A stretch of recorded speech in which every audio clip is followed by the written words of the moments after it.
Once known as the Golden City, but now as the Garden City of the state, Ballarat has more vivid historical associations than any other country centre in Victoria. The city is approached through an avenue of honour, 14 miles long, and in it each tree represents a citizen who enlisted in the Great War. The avenue ends in an arch of victory, also to the memory of Ballarat men and women who served overseas, and joins the city at Sturt Street, which affords ample evidence of a very active civic pride, with its great breadth, glorious trees, and fine examples of statuary. Here we have a view of Lydiard Street, where once the booted diggers rode their gold-shod horses in the roaring mining days. Those were the days when the great Peter Laylaw, stung by a sense of government injustice, led his band of angry miners in the Eureka Stockade upheaval. On the spot where Laylaw and his determined diggers defied authority, Ballarat citizens have erected this obelisk, for the years have turned what was once a rebellious act into an incident of proud romance. Ballarat and all Australia now recognize in that act the first determined protest of Australia's sturdy democracy.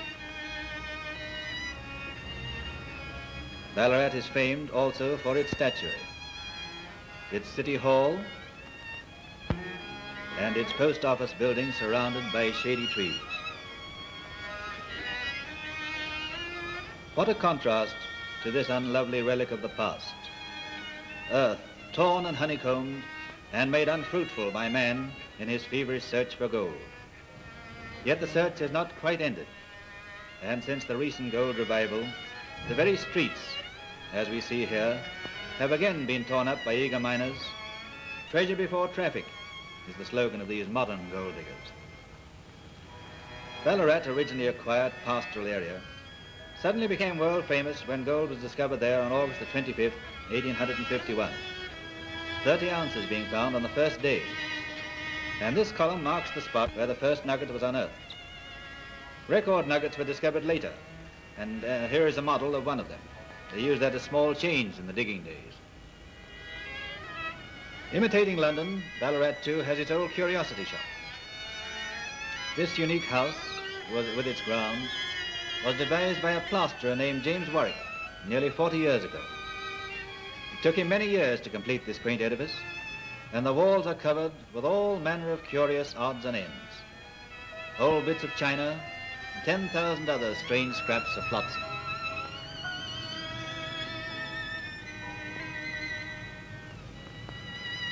And now we begin to see why Ballarat so proudly claims the title of Garden City. This is the entrance to the botanical gardens, which rival those of many a capital city, with their glorious trees, velvet lawns, and really beautiful statuary.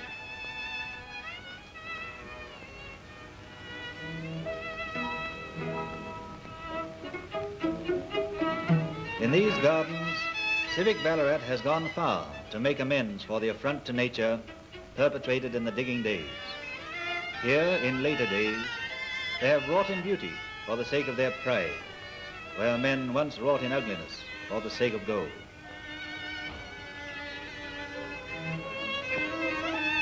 The statuary is truly remarkable, and Ballarat's fame has gone beyond the seas for this as much as for her golden harvest. Perhaps the most remarkable of all is the famous Flight from Pompeii by Benzoni, for which the city has been offered and has refused £14,000. Unlike many of Australia's inland cities, Ballarat has no lack of beautiful waterways. The charmingly named Lake Wendouree is quite close to the city. And if someone in the Garden City has not made a song already entitled Under the Willow of Wendouree, it is liable to be done at any moment.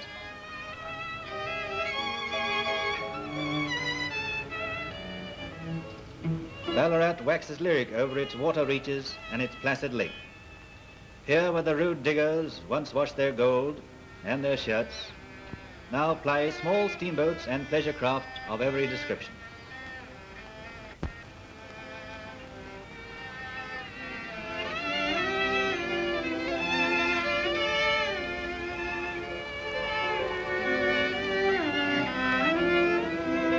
From gold to gardens, from revolution to solid and satisfying riches in beauty and art.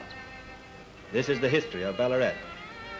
And we say farewell to the Garden City, as in the quiet evening light, we gaze over placid waters of Wendouree and dream of the days when red-shirted, booted diggers thronged these sylvan ways, and Peter Lalor and his dogged rebels defied authority with gunshots that echoed over these tranquil waters.